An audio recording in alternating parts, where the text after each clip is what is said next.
Welcome back, everyone. This is What's New Mama podcast, and we are your hosts, Amy and Giselle. This is this is episode 6, is it now? That we are recording. Just a little background for today. We're going to talk about ourselves. Just take it back a couple episodes. Nothing serious. Just so you guys get to know us a little bit more. Because from what I understand, some of you know Giselle, but some of you don't know me. Or you know me and you don't know Giselle, or how we know each other. Or neither one of us, and you want to know why are we here? Yeah, why are we here, who we are, and what made us the women we are today. But from what we remember. I know. But first, let's talk about what's new this week with you, Mama. So as you know, I'm a little woozy right now because I took some Benadryl and I'm fighting through the drowsiness. I know. So yeah, I may be extra giggly and extra disoriented this time around.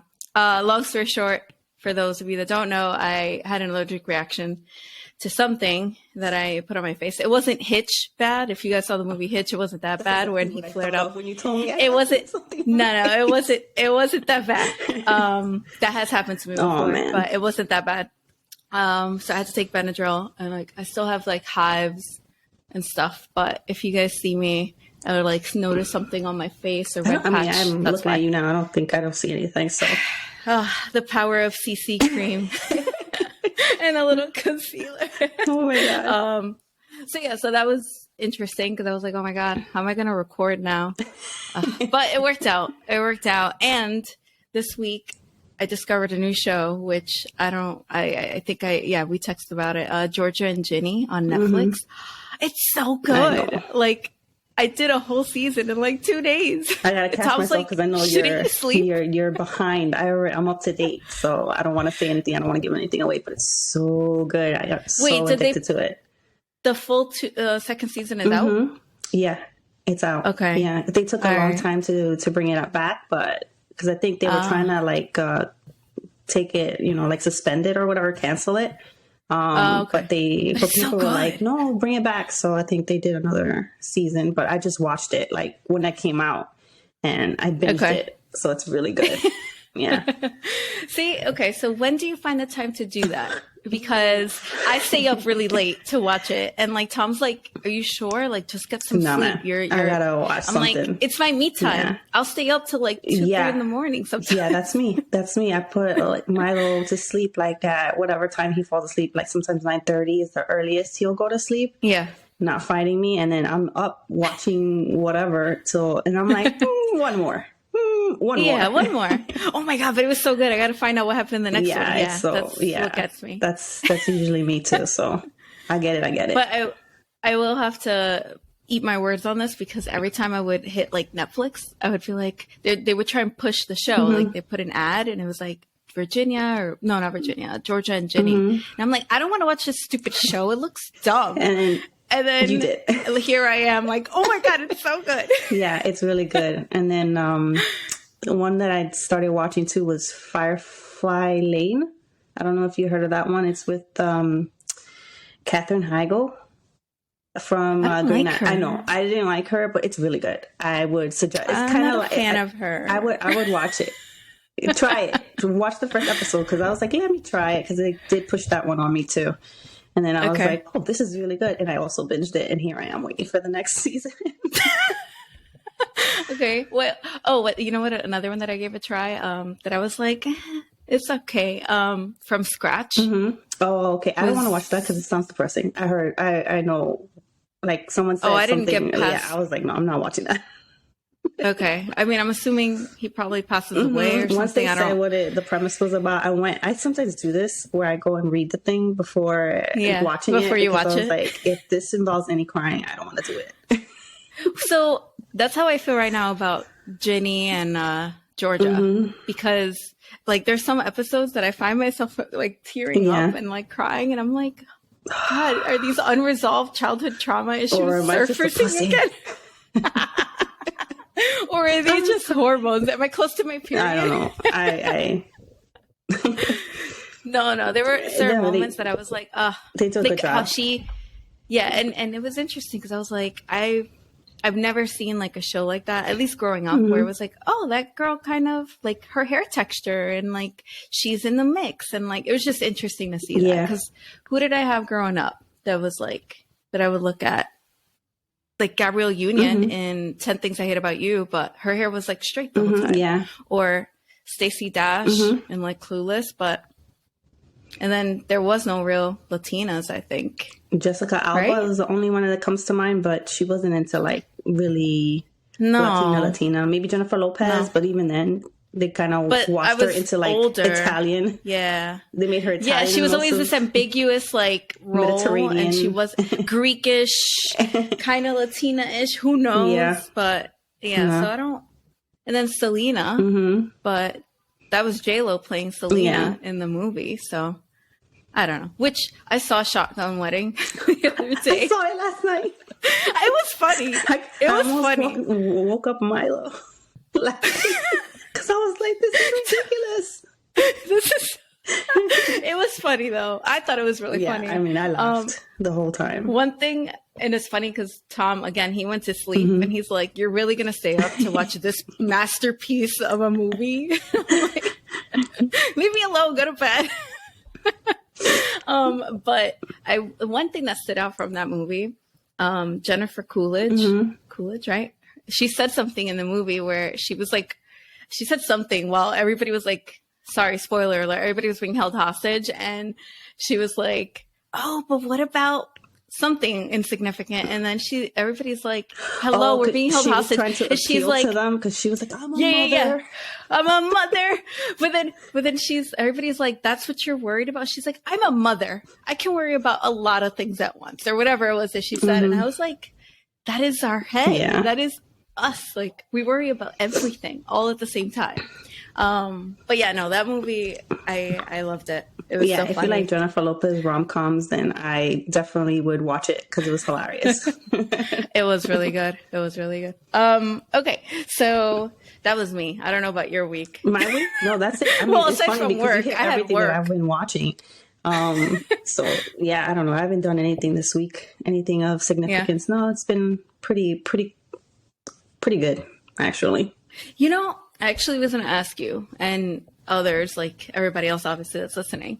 So Derek, obviously, he has molars coming out, but I was starting to think he's getting nightmares. Nightmares? Maybe, yeah. He's 15 months. Is that? I think so. I think that's something. Sometimes they do. I feel like I read that. Like they do get like night terrors or nightmares. They'll wake up like startled, maybe. Because he'll wake up like, or he'll still be sleeping, but he'll like wake up like crying like at the top of his lungs as if something is like hurting him. That's normal. Okay. As long as he. Meanwhile, I'm over here like, is he seeing El Cuco and I don't see it? As long as you can soothe him back to sleep, I think it's fine. I think that's normal. Okay. Yeah. I mean, I don't know. I'm not an expert, but I think that's normal. We had that with Sienna and then Milo too, but they're fine now. Okay. So. All right. I always look like, because it's in the dark and then you see like little lights coming through and I'm like, is he seeing something that I can't see? Well, I don't know. Something in the room? I feel like kids do see things that we can't see, but I don't know. I think so. I don't know. I think that's a cultural thing because Tom is very like, are you kidding me? He's like, that shit isn't real. None of that's ghosts. You're scared of ghosts. You're scared of the dark. I'm like, no, I'm scared of what I could possibly see in the dark. Do you have night lights for him? For Derek in his room? Yeah, he has them. I need them, I think. I think I still need them, yeah. I mean, I still catch myself running up the stairs really fast looking behind me, so sure. Do you sleep with your feet covered? I sleep with my feet covered. I do. And sometimes with the covers over my head. I do sleep with the feet covered. My feet are covered. Sometimes I'll stick one foot out, but it has to be like the one on the inside of the bed, not sticking out by the outside of the bed. The cuckoo's gonna grab your leg. Guys, don't take Benadryl and record anything. Drugs. Thank you. No, I'm not abusing it. I genuinely, she saw the pictures. It was pretty bad. Yeah. I told her to take Benadryl because it should help with the swelling. And itchiness, right? Yeah. It's better. It's better, but it was really, really bad. Like and I had a headache too, so the headache went away. So I don't know what the hell was going on. Anyway, but it allowed me to catch up on these shows. Yeah. But yeah, so your week, you're good on that. No interesting stories at the bus stop. Nobody doing anything crazy that I know of. Okay, cool. So for this episode, we're gonna, like you said, we're gonna dive into a little bit of us, and I guess we'll talk about how we met, how we know each other. Yeah. I don't remember the exact time. I think it was Ramel's birthday party, was it not? Well, we were at like his 30th bakery, right? The bake shop. Yeah, George's Bakery in Astoria. Yeah, that's right. I feel like that was the first time that I met you. Was it? But I think it was his birthday. Was that before or after I was married to your brother? Before. That was before. I'm like, really? Because you went to my wedding, bro. I did. That was before. No, that was before. Yeah, because I was working in the city. It's a long time ago. It's like I've been with your brother for a very long time now, like close to 13 years. Wow. I was 25 flew when we got married. I'm going to be 37. So oh my God. That's a long time. Yeah. So we were, and then we were together a whole year before that. So whole year, almost 2. So like 13, 14 I was 22. 13, 14 years. I was 22, 21 around that time. I was still in my young really party phase. I was partying it up, enjoying life, coming home at 4 a.m, then going to work at 7. Yeah. And then going to yoga and boxing and somehow still finding energy to do it all. And now I'm like, what am I doing every day? I'm exhausted. I think it was. Yeah, I think you might be right. That's where we first met, because I remember meeting Ramel and Jess beforehand. Because I think we did like a double date on Valentine's Day. That's so funny now that I think about it. Because I think Jess was pregnant. When I met her, she might have been pregnant, but I don't remember. It's like I get my timelines confused with so much time that I've spent with your family, and it's like everything gets blurred together for me sometimes. Yeah. So, but I want to take it back to just like me. I guess people are wondering, okay, so my name is Amy. My dad had the foresight to give me Amy as a name because he thought if I give this girl a Spanish name, they're going to discriminate right off the bat. So is it just Amy? Is that like Amelia? No, it's Amy. And he calls me Amy Rose because that's my middle name. But so it's Amy Rose. Like the Sonic the Hedgehog character. The pink one. I know. I'm like, great. But he actually named me after Amy Grant. I don't know if you know Amy Grant. She was a Christian singer, but she's also a pop singer. But yeah, I was named after her, which is strange because she's not that much older than us, I don't think. Maybe 25 years older or something. But yeah. He named me after her. That's pretty old. Yeah. That's pretty much older. Yeah, I went to go see her in concert. It's so weird. So strange. I actually like her music, which is weird, even weirder. So is she known as a Christian singer or? Yeah, Christian singer and pop singer. I don't know. I'll send you some of her stuff so you get to see. You might be too young to remember her, which I'm not that much older. Are you than and I? No, you're 37. Mm-hmm. Yeah, we're the same age. 34. Yeah. Same age group. Yeah. So, I grew up listening to that because my parents are actually like strict Christian. Did not know that. So my dad was like a minister at. Who are you? I don't know. I didn't know this. So my parents are both immigrants. My dad came from Ecuador at the age of probably like 19. It was that he said, in the early 70s. And my mom actually arrived around the same time. She's from Nicaragua. My dad he came here legally, people. In case you were wondering in the back of your head, they both did. My dad came with my grandma, who was actually a nanny to a family here in the States. So they brought her over. And they sponsored her, and then she was able to bring in like her son and and his siblings. That's amazing. And I think like maybe was it 2, like my aunts stayed in Ecuador, so they never came. My dad actually learned English here. He went to school, I have a funny story with that. He went to college and he decided that he was going to study math because he figured math is the universal language. It doesn't matter. Numbers are the same for everyone. So he did that. So he wanted to be a math professor, but that didn't pan out for him because of the language barrier, obviously, So that's him. And then my mom just worked around. My mom was like the J-Lo, I call her, of Nicaragua. She was like, she's short. She's like 5 feet tall. She had a nice round booty. She was like going out. That was her thing,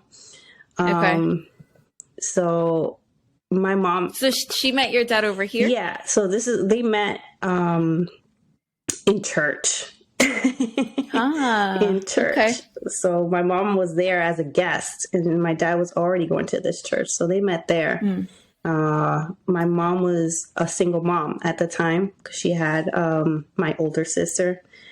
Okay. Out of wedlock, obviously. And she was already, was it 8 or 9 when my sister was 8 or 9 years old when my mom met my dad. So there's that. But that's just more to the story with that because there's so much to tell about my mom, but I'm trying to like condense it.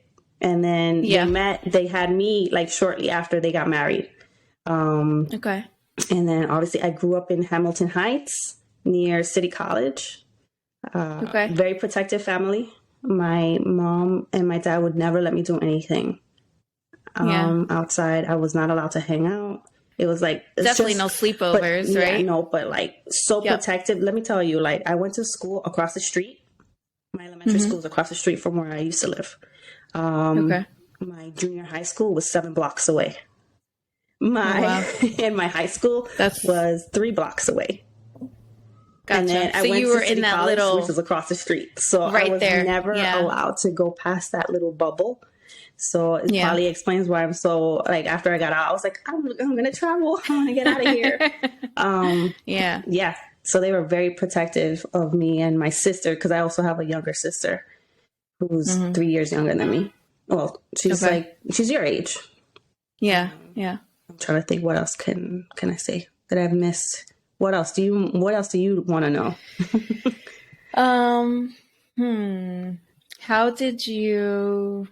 What did you, so you went to school right there where you lived, right? Did you move out before meeting Vic? No, I met your brother.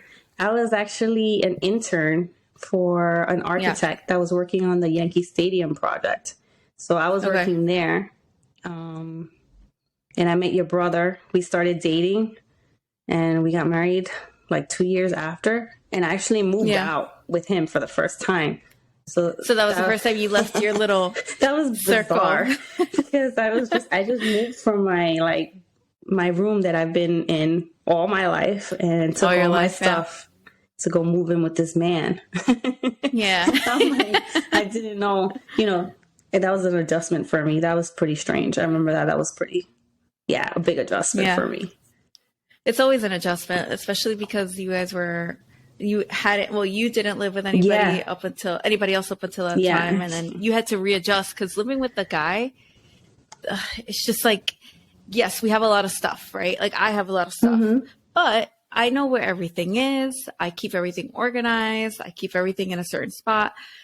Tom, on the other hand, I don't know, maybe Vic is the same. Like he doesn't see the need to do the bed or like, to do certain things like that. But now he actually does the bed, like without me even asking him. So like little things like that where I'm like, it would drive me nuts. But I'm like, we're sharing our space together. So I have to respect his way of living and he has to respect mine. Compromise somewhere in the middle. Compromise. Yeah. So that's a major thing that we had to do too, like compromise for things because actually your brother is extremely neat. And I am a messy motherfucker. Well, not that messy, but I do my bed because my parents were like, the first thing you have to do when you get up, do your bed. Put it in order so it looks presentable. Because, you know, obviously when you're living in an apartment, people come over to visit. The first thing they see are the rooms. The rooms, and you don't really like, you know. But it also just looks less cluttery. Yeah, like, so it looks that neater. was like one thing that we had to do. Do your bed, keep your area neat. And I was lucky enough to have my own room. My sister had her own room, even though we used to bunk together because, you know, whatever. At some point, my older sister lived with us and then she moved out. So, and then I just took over the other room, and we got lucky because the apartment we lived in, it had 3 rooms and then the master. No, 2 rooms. So it had 4 rooms and the master. So 3 rooms total. And then the bathroom. It was probably big ass apartment. Yeah, it's like a long, one of those like long ones that you look down the hall, you see the living room. And then we actually had a dining room table inside the kitchen. Nice. So, you know, we got pretty lucky that my mom found this apartment. Like, she's been living there since the 70s. So wow, we've been in that. So it's probably like an old school, massive apartment, beautiful molding, and massive it's bedroom. falling apart now, and I always go there, and I guess this is like the engineer in me, and I'm like, dude, this is bad. This is bad. Has anybody looked at this foundation? Like this is what's going on? I see cracks in the walls, and I'm like, this is shifting. I see the staircase is kind of lopsided, and I'm like, are you guys planning on fixing this stuff? Yeah, no. That's definitely the engineer in me that I'm like, oh my God, this thing is like, I could feel the movement of the building when there's like storms. And I'm like, I should not be swaying this much. That's it's only very bad. Stories. It's not that tall. Holy crap. I've been in buildings where they're like on the 102nd floor, and then you'll feel that swaying. Yeah. But you shouldn't feel like that on a 5-story. On a 5-story. So you were in that apartment, and then you decided, all right, I'm going to take this leap. I'm going to go move in with this guy that I'm dating. No, and we got married, and I moved out after getting married. Gotcha. So it's like I actually moved my things out 2 days before our ceremony to his apartment. And like my dad was helping me bring these boxes over of things to this apartment that he and I picked out because he moved out from his apartment. And I think it was March. I think his lease was up because he was living like down the street from where we were. Yeah, I remember. Where we initially got the first apartment. So it was pretty close by. And my dad helped him move his things over to the new apartment. And it was so strange. Okay. And so I moved all my stuff 2 days before we got married. And then the first night that we got married, I had to spend the night there in the new apartment. It was like really strange. I keep saying that. It was like really strange. All I remember from your wedding is I remember the view from outside, from the balcony. I forget the name of that because I know I looked into that place. Oh yeah, they closed when I was going to get married. But even because of COVID, like there was nothing in the city. But like I just remember the view. It was phenomenal. And your wedding, you looked gorgeous. Thank you. Like, and also, whose idea was it for that song to walk down to? Was it to walk down to? Could walk out. No, which one? there was a Backstreet Boys song that played. I don't remember. Backstreet's Back. Everybody, right? It was that one. Yeah, Backstreet's Back. I don't remember who it was. Was it you or was it Vic? That was that walked out to that. We both did. We picked out that song to have all the our bridal party to come out to. Gotcha. And Okay. our parents and stuff. I was like, I love this. This is so great. I have to have the Backstreet Boys in my wedding because if anyone knows me, want some hair somehow. I'm a diehard fan. I stand for those guys. Okay, I had my walls covered in Backstreet Boys growing up. Yeah. Even though my parents were like strict Christian, like literally we wouldn't listen to anything but Christian music. One of my friends introduced me to the Backstreet Boys in 6th grade. And Zoila, if you're listening to this, I love you. I am addicted. And that is all. And even now, I know they're like 50 years old, but I'll go to their concert and I'll scream my head off. Which my sister... To a concert recently, right? My sister doesn't appreciate. She goes, man, you could really scream. I'm like, well, what do you think I'm here for? So so when it comes to that, right? What about 98 Degrees? What they about were okay, but Backstreet Boys. NSYNC? Backstreet Boys all the way. No, okay. Yeah, I listened to everybody else. But Backstreet Boys was my thing. Yeah. Okay. All right. I mean, I would say the same. But think about it. But NSYNC, I loved AJ. Tattoos. And he was my thing. But think about it. Have you seen your brother? Doesn't he kind of resemble him? You know what? Now that you say that. And even the demeanor like they of have like the same that calm, build. cool. They have the same build, and they have like the tattoos and all that. And now that they're getting older, I'm like, damn, you still do it for me. You're like, I manifested this. Right? Yeah. I was more into Brian. Oh, okay. I was like, even though he was like, I think he was the shorter one, right? And like, what was it? No, I was the shorter Brian. one. But Brian's pretty short. Yeah, no, I met these guys in 2008, I want to say. Was it 2008? Yeah, before I dated your brother. I met them. You didn't shoot your shot? No, I was too nervous. And I came out in the Backstreet Boys documentary video. So you see. Did you? On YouTube, I'm going to tune in and see crazy Amy. Like, and I was like, oh man, this is terrible. But yeah. But you live in the internet forever now. I know. Oops. Okay, all right. Yeah, no, I was a Brian fan. Yeah, I was so very that into Brian. whole song was my idea. So I had to incorporate them somehow. And then I was telling you earlier, I have a funny story from that evening because so you don't remember, which is funny, but because you're so loopy right now. I was like, oh well, I've seen drunk Giselle, and Giselle is hilarious, and she was. So that night, I'm a happy drinker. We took you guys home because we were going back to the apartment, and you guys lived nearby. I don't know if you were staying with your brother. I think that night. I'm not sure. I don't even remember. Probably. I don't know. So we were like, yeah. This is all the first time I'm getting acknowledgement of this because I don't remember. So I'm like, yeah, I'll give you a ride. And you're sitting in the back and you're just like giggling and talking, and everyone's just like, because everybody was really messed up. Because I know your brother and Victor were doing shots. Oh, okay. I don't know. I don't even. Yeah, you had open bar, like top shelf open bar. Yeah, Vic paid for that. We're gonna take advantage of it. And then you were like, you know what's so funny, Amy? And she was like, what's your middle name? God. And I was like, Rose. And you were like, your name is now Amy Rose Mateo, like ARM, ARM. I did not say that. I said that to you. Were like, you're armed now. You're armed now. And I remember turning and looking at Vic from the corner of my eye. He was just laughing so hard. He was like, okay, Giselle. And you just, I can't believe I started laughing. And I was like, man, oh you're my drunk. God, I'm tearing up. I cannot believe I said this to you. And then that whole arm thing just stayed in my head. And it's funny because anytime I put my initials on anything, I think of you and that comment you made. So that's the story. Oh my God. That's the story that I think of every time I think of you. Sometimes oh my God. And I'm like, I don't even know if she remembers this. Oh, glad to know you don't. That's one of those things. No, that's one of those things now that I'm going to think about. And I'll be like, I can't believe I said that to her. Mm-hmm. I'm sorry. I'm sorry. Yeah, no. All I remember from that night is the view, how beautiful you guys looked, and how happy, and like the Backstreet Boys.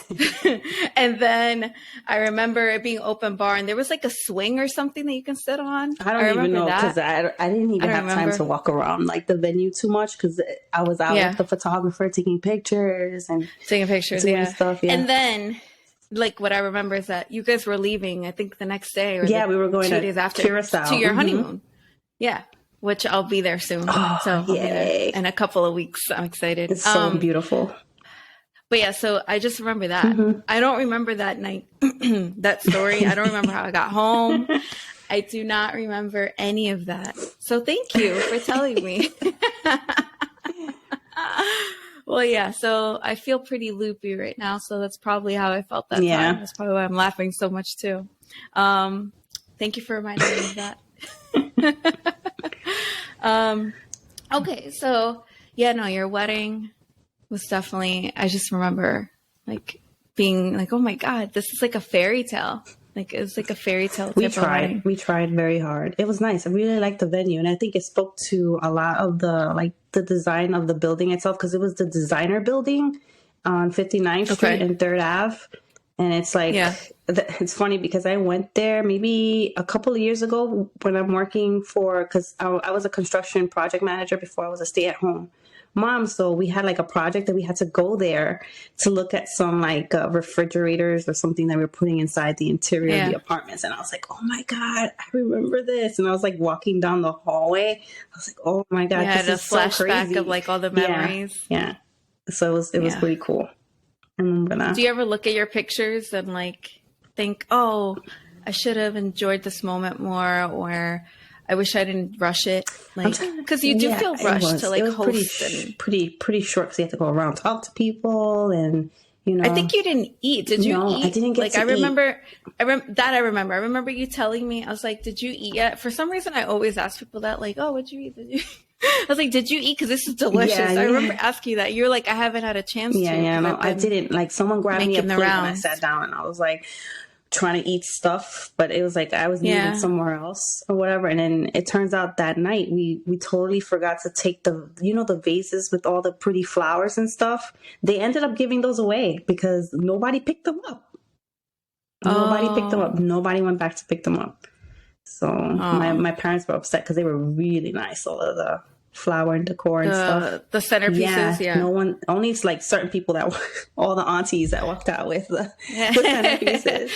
Let me get two of these. Yeah, but like the nice big ones at the entry where everybody's like names were. Yeah, they all stayed there, and they said that they gave them, like donated them or something to some. I don't know what the restaurant did. Where did you get those from? Was it like the wedding planner that did it? Honey, wedding planner. Oh, it's you? God. No, it was you? I planned everything. I didn't know that. No money for no wedding planner. I did everything. I had like a little binder writing down everything. No. Yeah. And then it's like, I feel like if someone else, no one else could do what I want to put that down there, like, see my vision. You had a vision. Like, well, not really, even. I think, and it was funny because the florist was like, "You are the most chill bride I've ever met." Because I was just like, I just want purple and blue flowers. And he's like, any specific? I was like, I don't care. Make it look good. Like, I was just like, whatever. It's whatever's the season. I'm not going to force you to go look for some random flower you can't find out and then charge me. Pay 4 times the price. You do you. And he, so nice, that gentleman. I don't even know if he's still in business, but like he did like a nice bouquet because he knew I was going to go see my grandma afterwards. And he gave it to me and he was like, here, this is for your grandma.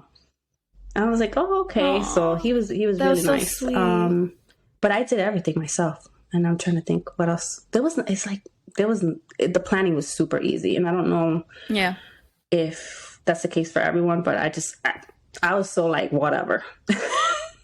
Well, that's what I did. I mean, like for my wedding, but it was more so because of COVID though. Because I was like, every venue is canceling on me and nothing's available. So I was like, all right, I guess I'm gonna have to do everything myself. Yeah, so and I'm sorry we didn't get to go. I kept telling Vic, I was like, you go. He was like, yeah, but what about the baby? Like, what if he gets COVID? It was COVID season. Like, no, please. And we had just had Milo like 1 month, I think it was. I know. Yeah. So no, it's fine. Don't worry about it. But I went to Hunts Point and I went to like the flower district. Oh, you got more hands-on than I did. Well, so I ended up getting, it was like, I don't know, 100 and something white roses, whatever. It was like a specific type, but it wasn't like white. It was like a cream. I don't know. They're fancy. But I paid like a third of the price. I went to the flower shop. They were trying to charge me like $1,000 for it. And I was like, all right, I paid $300 for like boxes of them and fresh eucalyptus and all that stuff. Nice. And then I set it up. It was me, Giselle, my friend Giselle, and then Jen. And then 2 of Tom's cousins helped me.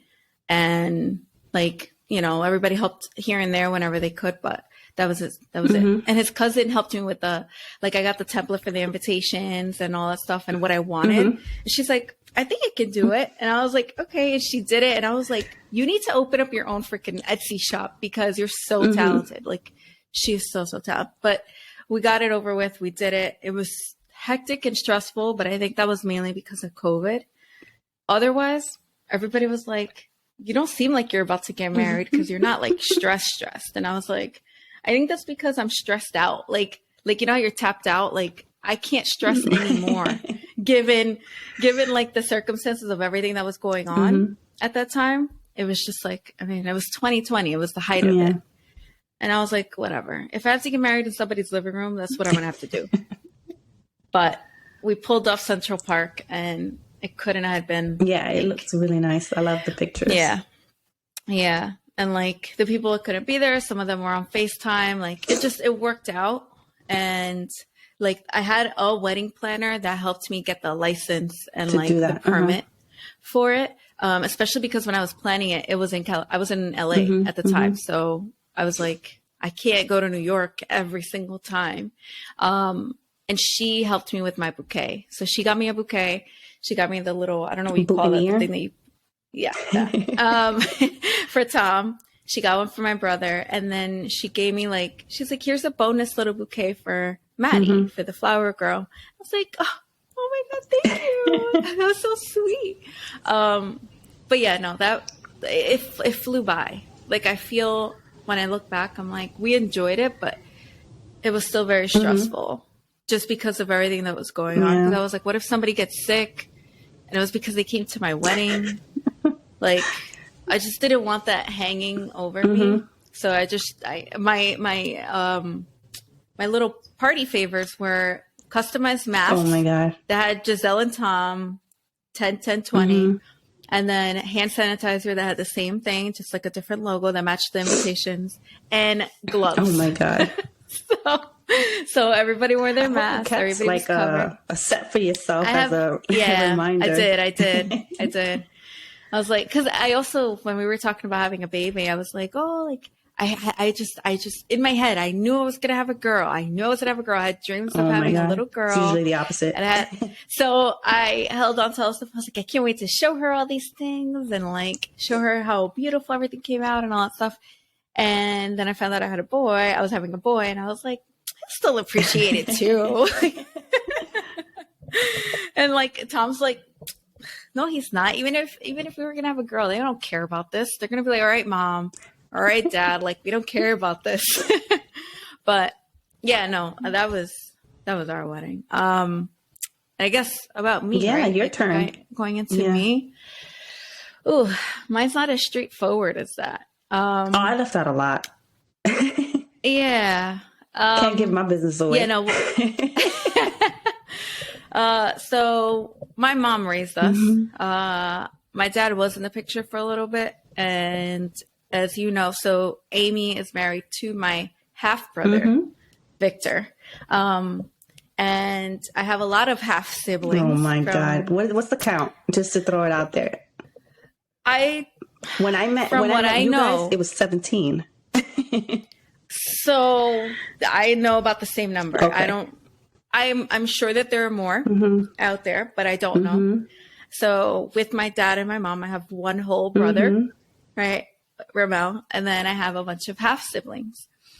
My father is, you know what? I'd rather not even go into that. That's because fine. I feel like, not for me, I just feel like it's not even worth going into. But I think I've kind of made my peace. Said that, like, you know, you have a lot of half siblings. I think that explains everything. You don't need to say anymore. Yeah. I think people know already. But I will say this. That led my upbringing and watching what my mom went through.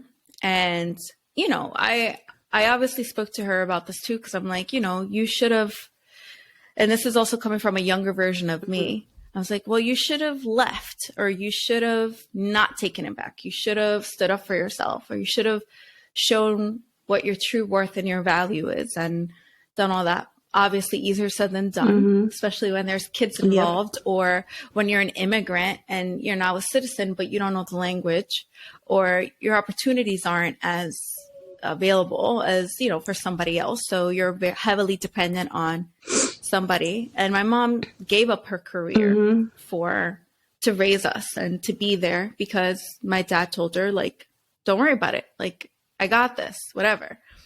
But then I grew up hearing the constant, oh, your mom doesn't want to work. Like, and kind of him bashing her and then her bashing him over what he was doing, obviously. But she had no other way, other place to go, because at that point she was kind of stuck. Now as an adult, I understand how difficult it was for her. And obviously her and I have had that conversation. But as a teenager and as like even preteen, like that age, I was very angry growing up. I didn't know how to process all of that stuff because I felt, one, like I was abandoned. And two, I still kept giving my father chances to come back. And every time I did, it was like he would do something that I'm like, this is why. Like, this is why. And I just keep giving you chances. And so, you know, I know like Vic has his relationship. It's funny because what you just said there, he said that to me not so long ago. And I was like, oh, okay. About him and him? Yeah, about their relationship, his relationship with your dad. Yeah. But that's the thing, like with my father, we've done that. A lot of us have, because at the end of the day, we're kids, and why wouldn't we want our family or our parents to be a part of our lives, you know? And I did that. And I would invite him to certain things. He would either never show up or tell me he was going to show up and never show up, or show up super late. I would rather take the super late than never show up and leave me waiting. Yeah, that was unfortunate. Like, now that you mentioned that, and I'm not sure if Victor's going to be happy about me saying this, but he did that to us on our wedding. And I think that pretty much... I remember that. And I didn't mention it because, you know, it's not my story. Whatever attempt he tried to do with him reaching out and inviting him, he said he was going to go. And we were waiting for him up until I remember. we, walked out during the party. He didn't show up. And I think that pretty much X'd that relationship. Well, yeah. You know? But, you know, it's things like that. And what really kind of X'd it for me was I was trying to go back to college. I had graduated high school, right? And this is fast forwarding a bunch of years of giving him chance after chance after chance. And I remember I was on 231st. I was in my block, where I grew up in the Bronx, by the way. Now that we're talking about like our upbringing, I grew up in the Bronx. And I remember I was coming home, I had bags, because I'm the stubborn person that goes to the gym, goes back, does a whole compra, and refuses to get a cart. Oh my God, so I had all these bags.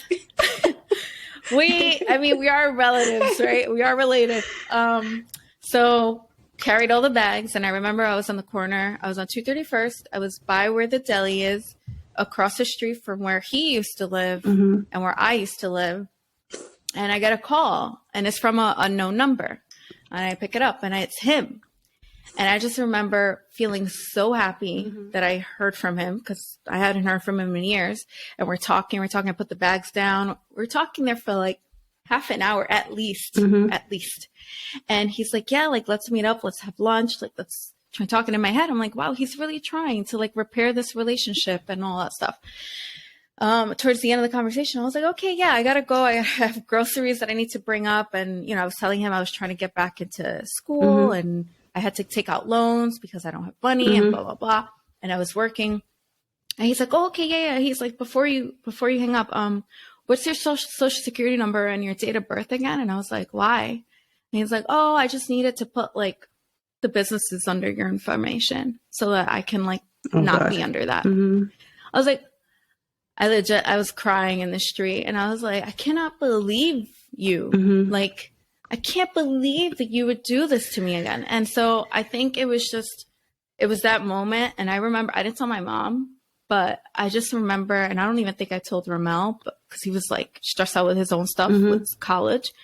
But I just remember thinking like, I'm such an idiot. Like, I should have never picked up, or I should have never like even fallen into the trap, because that's what he does. Yeah. Like, he works it so that because he's working to get something back. And that's the only time that he'll really reach out. I don't know now. I don't know who he is. I don't know. I can't say I know the man, because I don't. I saw that he's kind of been trying with other siblings of ours, which I'm happy about. I've heard the same. So I can't speak to that. All I can speak to is my experience with him. And I don't think I have that memory of him. And him leaving us homeless, and my mom still recovering from cancer, and like all of these things that as a 9-year-old, 10-year-old, you see and you're just like, this can't be life. Like, this can't just be life, like what it is. But then on top of that, you're like, is this what loving somebody and caring for somebody is? Like, he was the one that was always affectionate. Like, you met him, right? At one point or another, he was. I don't know. Did you ever meet him? I did, but he didn't acknowledge that I was there. Which was another. It was another situation, another problem that he did. But yeah, it's fine. I mean, to me, I was like, he probably thinks I'm some gringa who doesn't speak a lick of Spanish and won't understand him or something, because I usually get that a lot from people. They're like really standoffish with me for a first thing, but I'm like, yo hablo español mejor que tú, so keep it there. But, you know, okay. So he is a very charming I'm sure man. He everybody that meets him is like, oh my God, he's so like, he carries himself like he has it all together. Yeah. He doesn't need anybody and all that stuff. But there's a lot to be said when you have kids that weren't asked to be brought into this world and you abandon them. And then you act, and then you try and come back, and you call, and you do this, and you ask for favors. Yeah. And you leave voicemails about things that you need when you weren't there for any of it. You weren't there when we were homeless or getting evicted. You weren't there when we had to go to the social worker to, well, I just remember this moment. Oh, man. Like, memory unlocked. Going to social work. Yeah, I remember going to like a caseworker because we were getting evicted and we had nothing. And I just remember my mom like crying and like trying to talk to her, like, is there something we could do? And I just remember looking at the social worker and crying. I was like, you can't help us, like, as a kid. You know what I mean? Like, those are all memories that I have on top of being a chubby fat kid with glasses growing up and trying to adjust to like everything that's going on and being like dead broke and then dealing with being bullied and all this shit. And I'm like, I look back at all that, obviously now as a mom, I'm like, damn, kids are fucked up. But we have there's a reason. I always believe there's a reason. Like, I never became a bully, but I had a lot of anger issues growing up. Obviously, it's a result of everything that happened. I was a very angry child, but nobody knew, right? And I just think it took me a while to really understand my mom and like her decisions and all that. And now we have a better relationship than we did, you know, a decade or so ago. And that's good. Me understanding why, you know, also she's a victim to like her upbringing because she didn't have the easiest upbringing. She was one of 9. Wow. And she had to take care of all of them because she was the second oldest. She was in DR, and she would right? get beat.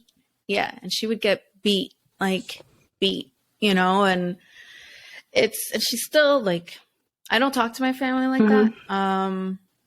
From either side, really. I just have a selective few from my mom's side and 2 from like my dad's side. But that's it, because there's so much toxicity. There's so much. I literally describe my family as like, you know how the saying crabs in a barrel, where it's like they pull the one's trying to go up, they pull each other down so the other one can go up. Like, that's how it is. And I just like, my family now is family that my chosen family. Yeah. Because I didn't have like that support system. And the ones that were there, they're just no longer here. And I think those are the formative years, right? Where I think that's why when I was watching Jimmy and Georgia, I was like, oh, God, I feel you. I understand you, girl. Like, you know, her relationship with her dad and her mom, and then being separated and things like that, and trying to fit in and find your way. It's hard. It is hard. And I think I just got to a point in my 20s that I was like, I don't care. You stopped trying I don't care to fit in? Yeah. I don't care if I don't fit in. I don't care if I am the weird one because I like this. And I think it's hard as a kid to have that type of mentality, because you're pushed to blend and to be like the other. If not, you're the odd one. And I think that's obviously made me who I am today. So I wouldn't undo any of that. I think if I could tell my younger self something, I think I would tell her, you're going to be all right. Like, it's hard right now, and it's really, really rough, and it's really dark, and you don't think you can make it out, but you're going to be all right. You're going to have a pretty good life, actually. You put it so beautifully. I love it. No, but I tell Tom that all the time, because I tell him, and that's what I was trying to get to, like with the last episode with the postpartum depression. Like, my life has been really rough, like, and not like woe is me. I just mean I've been through some shit, and I got out of it, and I'm better, and I made it out, and now I have a really good life that I've worked really hard for, and I'm so grateful for it. Literally every day, I always say that. And like at night when we go to sleep, Tom's like already sleeping, and I like tell him, like, you're my best friend. Tom's probably like, shut the hell up, I'm going to sleep here now. No, all he does is this. Because it's funny. I never thought I would find that you say that, but I don't know how you met Tom. Because I just remember we don't have time for that. I just remember meeting him when you guys. I don't even remember when I met him.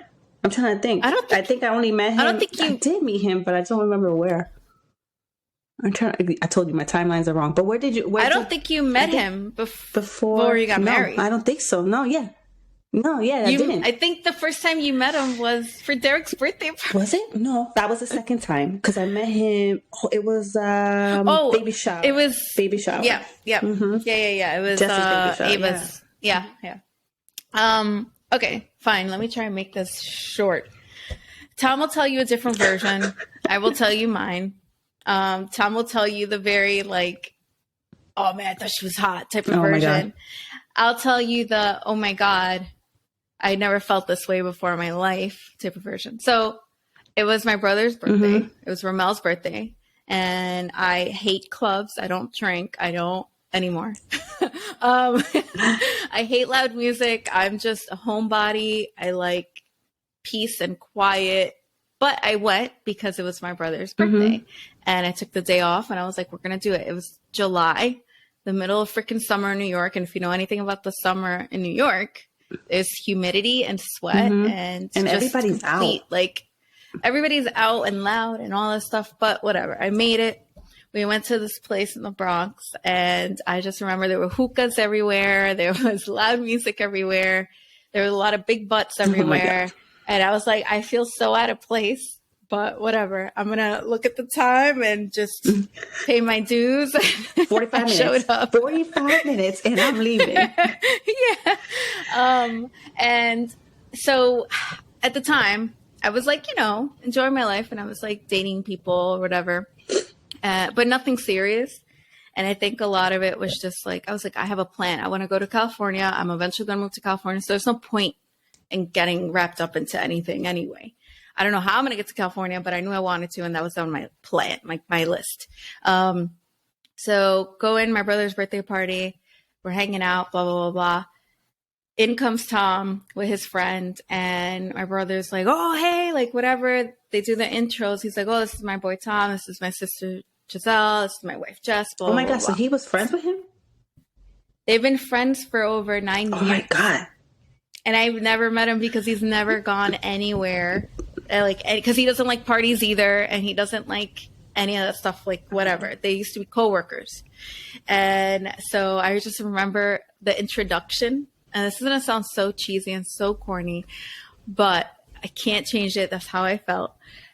When he smiled at me, and he was like, oh, this is my sister Giselle. And I was like, it was literally like a movie where it was like, hard eyes. And I was like, oh, I don't know, in my head. And I don't usually think in Spanish. I think in English most of the time. But in my head, when he looked at me and he smiled, he's like, oh, hi, like I'm Tom. Like, hi, I'm Giselle. I said, él es para mí. Like, I knew it. I felt it in my head. Like, It was in my head. I just felt it all over my body. I was like, I don't know how I feel this way, but this guy's supposed to be in my life somehow. I don't know why. Whatever. It could just be friends, whatever it might be. Long story short, we're in there and he's like offering like us to buy drinks for everybody. I was like, I don't drink, blah, blah, blah, blah. My brother was like, oh yeah, my sister doesn't drink. And he's like, oh shit, that's his sister. Fuck. Like, that's never going to happen. we're not going to cross the, like the lines or whatever. And in my head, I was like, I want to know all these things about him, but I can't ask my brother these questions about him. Oh my God. I felt like a little kid. Like, I felt like a kid that's like, I want to know who this friend, So my brother was like, all right, I'm going to go to a barbecue now. We're going to leave this place, blah, blah, blah. I was like, oh yes, maybe he'll invite Tom. And then as we're walking out, it's me, Jess, and my brother. My brother still to this day doesn't believe that this is how it happened. He thinks that we started talking that very day, which we didn't. So we're leaving and my brother's telling me all about Tom. Like, he's like, oh, I love that guy. He's like my brother. Like, he's like all about the gym and this and that. And I was like, check. You Yes. And I'm like, yep, these are all the things that I like and whatever. And I didn't have to ask him anything. So we get into the car and we're driving and then we see Tom walking with his boy to his car. And then my brother pulls down the window and he's like, you should come to the barbecue that we're going to now. Because it was like around 4th of July. And he's like, all right, just send me the address, whatever. So we went to the barbecue thing. I was like, yes, this is my time. We're going to talk, whatever. This asshole decides to stand on the opposite side of the backyard.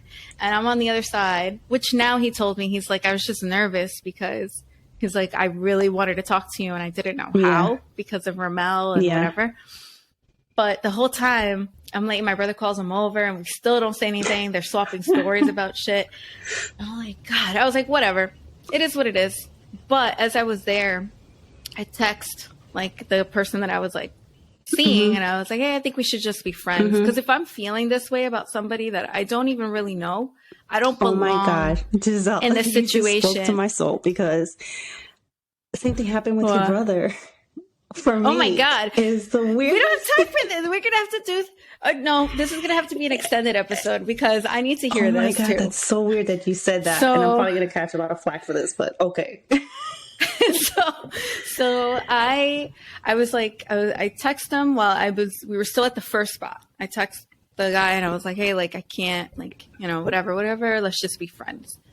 Cool. Tom and I didn't talk. Like, we didn't exchange numbers. There was no connection. But if I can feel this way from somebody smiling at me, like talking to me, I want this. God. I want whatever this feeling is. It's so funny that you say that. It was so weird. Same thing happened to me. But it's one of those things, like when you know, and you feel it. And, fast forward, that was on the 2nd. That was, And like, that was like, let's say that was on Sunday, right? We leave, we part ways. We didn't exchange numbers. We didn't talk, whatever. But I kept thinking about him. And I just remember talking to my cousin. I was like, I can't believe I didn't say anything and he didn't say anything to me. And that Saturday I was leaving work. So Sunday we met. Saturday I was leaving work and I was going to go down to the subway station to head back uptown. And I was like, no, you know what? Let me go downtown to my vegan spot that I like, get some food, then go back uptown. So I started walking into the West Village and I'm on the phone with my cousin and I look across the street. Who the fuck do I see? Tom. 6 days later, I see Tom. Tom is from Westchester, okay? He does not have any business in the city. What is he doing there? He never comes to the city. He was lost. He was walking in the wrong direction with his boy from that came to the party that was there. And he was lost and they were heading to a double date. Oh my God. And I was like, Tom? I was like, Pierine, I gotta go. I see Tom. She's like, all right, let me know what happened. Oh my God. So I hang up and then I call him over and he comes over. We start talking. We're talking there in the corner for like 45 minutes. I'm throwing hints. He's not picking it up. I'm throwing hints. Why are they so dense? Oh my God. If the universe wants us to be together, he's going to have to do it because I'm not going to make the first move. I'm not going to do it. I've done it before. Cool. But that's not what I wanted in my love life right now. So I wanted it to be him, whatever. Finally, he's like, oh, yeah, you go to Central Park and whatever, walk the talk and blah, blah, blah. It's like, yeah. He's like, how about I join you one time and like whatever. And I was like, finally, like, so that was like, we exchanged numbers and we arranged to like have our first date like the following week. And we were texting and it's been the rest is history. It's been this, the best. Yeah, the rest is this essentially. Yeah. But it was funny because if you ask him, he's gonna say, "Yeah, I didn't think she was into me because I wasn't like responding his text like right away." But I was like, I work retail. Like I can't have my phone on the floor and like text people. He has an office job. He could text whenever he wants. So I had to explain that to him because he was like, "Oh, like are you just like not into this?" And it was so cute because it's like. He carries himself very confidently. You would never think he's shy, but he's so shy. And I'm very shy too, even though I talk a lot and I'm very this. On Benadryl. But yeah. So that was how we met. And that's how we ended up like being where we are now, which is so weird. Cause like my story, that was the year I turned 28. And that year, I remember it was like my golden year because I turned 28 on the 28th. That's, my birthday. And everybody says like, that's the year that like, I believe in manifestations and speak it into the universe and all that stuff, which Tom still makes fun of me about right now. He's like, what do your crystals say? Like, I was like, it doesn't work that way. I always forget that you're the 28th because I'm the 28th. You're the 28th of May. August? May. Oh, August. Yeah. Okay. Oh, May. Okay. Yeah. So, I told my friends, I was like, this is the year I'm going to move to California. I'm going to meet my husband and I'm just going to do this. That was October. I met Tom July of that 28th birthday year. And then we moved to California April of the following year. It's still in the 28th. So, yeah. Well, no, it was past it? Right into. Okay. Yeah, right into. That's good. And so crazy because like us talking and us dating and all that stuff, everything, it just felt right, which I'm sure like it'll be the same as your story. It's how so you crazy. Just feel it, right?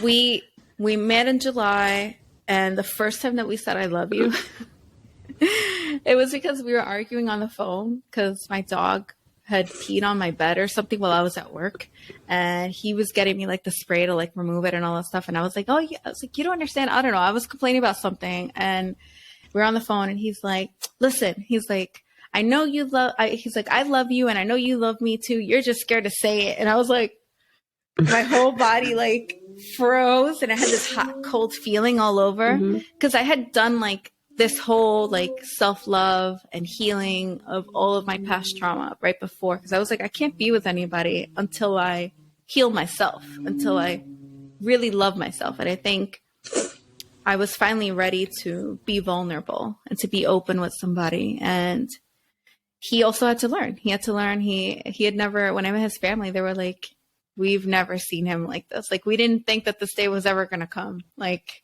and here you are. And here, you guys are. I've never seen Tom so happy. Like, we met in July, November, he already had the engagement ring, which is so crazy. Once you know. We knew, like, we just knew. And then we moved to California with less than a year of knowing each other. It was like 9 months in.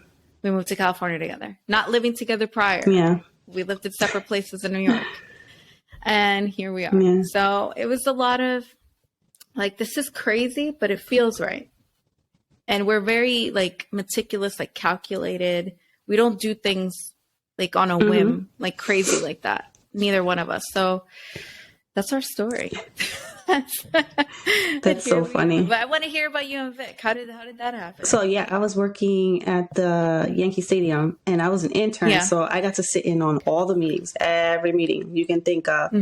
And I like, this is blurry because I don't want to mess up the timeline, because if this person's listening or watching these videos, I don't want him to talk shit. And gotcha. It's like, I can hear you did history. You hit the mic or something, so I can hear that. I can hear this. Whatever you would do with your hair. It's like, it's history for me. And I don't know, whatever. I mean, we're cool now. It's fine. But I don't know if he's... Well, you share whatever. I don't know if he's listening or hearing or watching this at all. So, and I'm probably going to catch flack from people, but that's what I think. Okay. At this point, it's history. It's in the past. It's been a people long time. Have moved on. But I was dating this person for 2 years. It was serious. He met my family. But I met your brother at a time where I didn't feel like I was happy. So it was just like, whatever. I was just going through the motions at that point. And I'm very good at that. And I remember it was a meeting we were sitting in, and I remember I was taking notes for my boss, and this guy walks in, and I don't know, he has like this, I don't care, very relaxed walk. Very chill. And I remember going, and I was like, oh my God. And I remember looking at my friends, because I used to work with one of my friends, very good friend at the time. And I remember looking at her going, oh my God, did you see that guy? He is fine. Like, I was just like, oh my God. And I remember her going, like, what the hell are you doing? And I was just like, I'm not going to talk to him. I'm not going to talk to him. Whatever. So I probably would just keep tabs on your brother for like, that went on for months. Like, I would just keep him, like his lunch schedule. Keep him in my peripherals. And it was funny because I remember my friend, she had her cousin that worked with us, and she was a higher up. She was an older lady. She pulled me aside. She was like, I see you seeing this guy. And she was like, aren't you seeing someone? Like, aren't you dating someone? And I was like, yeah, I know I've been with this person for 2 years. Like, I had a very good heart-to-heart conversation with her. And she told me exactly what you said. Like, why are you with this person if you're getting this type of feeling for someone else that you haven't even talked to? And I was like, yeah, you're right. Like, you do have a point. She was like, don't you want to free up that opportunity to try to talk to this person? Like, if this is what, you're getting all these feelings. And I was like, she's right. She had a very good heart to heart with me. And I always appreciate that from her because she set me straight. So I ended that relationship. And I don't know how my boss found out that I was crushing on Victor, but he kept calling him over. Even though there was something like he could email him because he's unnecessarily calling him. He would be like, "Oh, why don't you come over here and do this?" And he would have him stand next to me doing this stuff. You're like, "Oh my God!" Yeah, I know. But your brother was super awkward too. He'll be like, "Howdy," to me, and I used to be like, "Hi, okay," and I didn't know. It's funny because your brother, to me, I thought your brother was either Brazilian or.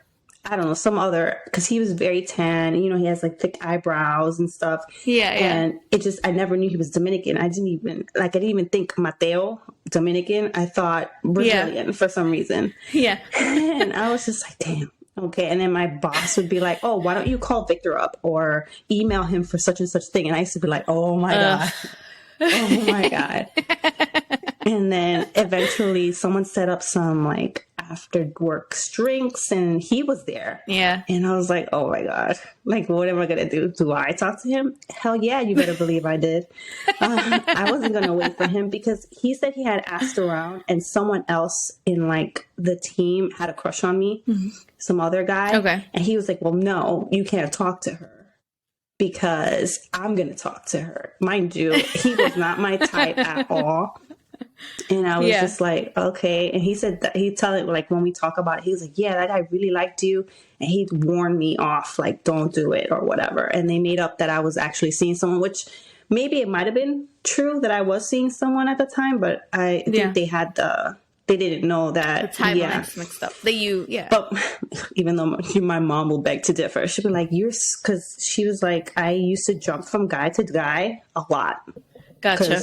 Okay. I'm a serial dater, serial relationship person. I wasn't like, whatever. I would. Like you didn't have a true gap. I would always back to back. Like I never had time for myself, which I don't think I needed.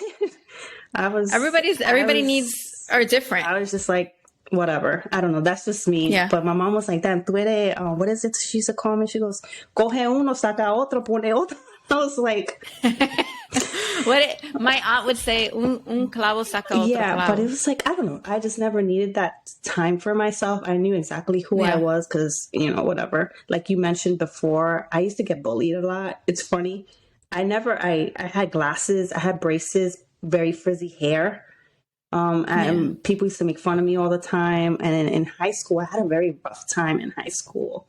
Like towards the end, I just wanted to get the hell out of there and move on because it was just like people were picking on me because there was rumors of things going around that weren't even true. At least not if you asked me. I was like, no. And I don't know if it had anything to do with, I was dating a guy that was like 2 years older than me and he was out of high school already. That's high school. It was like, that's how it is. Hopefully my mom never hears this, but I used to cut class and I used to go hang out with him. And when I would come back, people would have some rumor. And they used to pick on me a lot. And I was like, I can't wait to get out of high school. So it's like, high school sucks. Tell you? I don't know. High school and junior high sucks. Yeah. Well, you were talking about the timelines. How you... Oh, the timelines, yeah. So I used to just be like, whatever. So we went to this bar and I actually stole your brother's watch and took it home with me. What? It was like he had he wore this Movado watch and I took it off him and I wore it. And I don't even remember, like, whatever. I was just like, is that your flirty? Is that your go-to flirty? But I don't even. It's like when kids, when they hit each other and they're like, oh, it's just because they like you. I was just like, hey, I like your watch. And he was like, oh, yeah, whatever. He took it off. And I'm like, you're like, it's mine now. Yeah, it's mine now. And I took it home with me. So that was my way of making him come see me the next day to pick it up. All right, people, take notes. Take notes. But this was like 2009. It was like a long time ago. 2009, 2008. I don't even remember. 2008. But it worked. It worked. It doesn't matter. It worked. Back and then like he would start talking to me, and then eventually he would shoot me emails. And it's funny because I found those emails, and it was like, "Hey, do you want to go out? Can I take you out to a movie?" And we went to go see Wall-E. Oh, that's a cute movie. Yeah, we went to go see Wall-E for our first official date. Before that, we went to go see. You know what he took me to go see? The first movie? What? Step Brothers. Who the hell takes you to go see Step Brothers? That's a great movie. What are you talking about? Well, we are related. That was like super uncomfortable for me because I was like, I'm not into like comedies like that. Like that's raunchy comedy. Gotcha. And I'm like, you don't like that. It's uncomfortable. First of all, because I liked him, and I'm like, I'm not laughing at this stupid shit. Like, what the hell? And he was like, I don't know. I don't even know. But you do these things, and it's funny because it was just like you said, it was just like I don't know. I just knew it was the strangest thing. And he said, like when we talk about it, he mentioned this, and he's like, I knew I was going to end up with you, like you were going to be my wife. I knew. He was like, I knew. Yeah, he knew. He was like very early on, and like I remember we used to fight a lot at the beginning because he was pushing me away. I guess just because he was scared. Like, he was scared. Yeah, and then. Eventually he was like, all right, whatever. I'm surprised that I didn't scare him off because before he proposed, we went to the 4th of July. I don't even know if you know this, but we went to the 4th of July fireworks. And you know how it gets crowded and there's a lot of people? Yeah. Well, I accidentally stepped on some girl. And this girl decided that she was going to say, I don't even remember what she said to me. And I turned around and said, say that again. And I almost beat the shit out of this woman in public because she was like running her mouth. And I had turned to say something to Victor. And she was like, are you talking about me? And I was like, no, I'm not. But I will if you want me to. And I was like, you know what? And Victor said that he tried to physically restrain me. And that I was so pissed off that I broke out of his restraints. And you know, he works out. He was like, he was like, I thought you were going to kill that girl.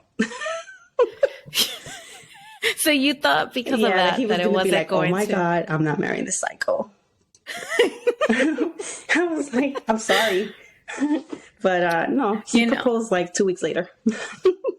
Well, there you go. That was probably the moment that he's like, that's exactly the feisty woman that I need in my life. That's crazy. I can't believe I remember that story. Yeah. So from the very beginning for you, was it like, this is the last man that I'm going to be with? Oh, I knew. Like, even because I was just like, why am I like pursuing this guy so much because it was me. Because he was not getting the hints. That's what I was saying with Tom. He's laid back. Like he was not getting the hints. He was like, I didn't think you liked me. He wasn't getting it. He was not getting it. I had to be in his face the whole time. So it's so funny. I would love to hear Vic's version of events because I know it's going to be different. Tom's version of events, they're still the same events, but they're from a different perspective. And like, I didn't know this until after, and I didn't believe him until like I actually like got verification of it. But he said that day that we bumped into each other, and he had the double date. He was walking with his friend Danny, and when I left, like we were done talking, we exchanged numbers. I walked away. He told Danny, he's like, if I get a chance, I would marry that girl. And I was like, you didn't say that. Don't try and give me some fucking game. Like, he's like, no, I swear to you.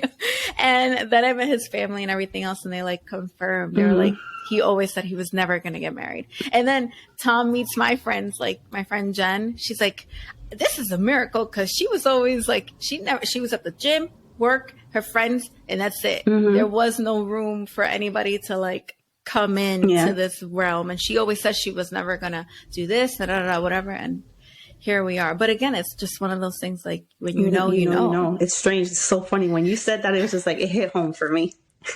Yeah. And and when you look at that, right, like your parents are still together, right? Yeah. So did you ever think, but yes. But they wouldn't be with anybody else though. Like that's funny that they're you say still that. like best friends for life. Yeah. And I think nowadays I didn't have that example. And so for me, it was like, will that ever be something I get? Like I love rom-coms. I'm a sucker for rom-coms. And I just always pictured like me walking down the street in like New York City and like rushing to go to a meeting or something. And then like I bump into this guy and then our papers fall and then they blend. And then for some reason I grab his stuff. And then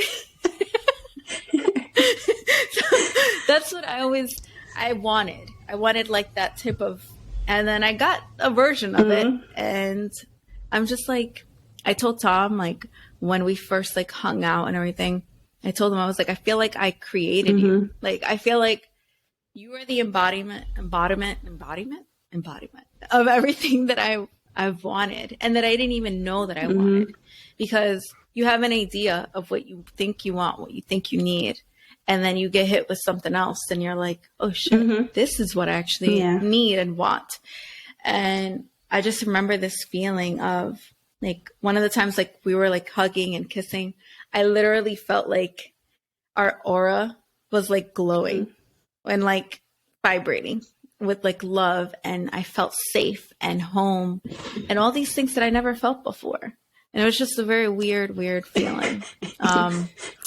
A good what? Weird and good.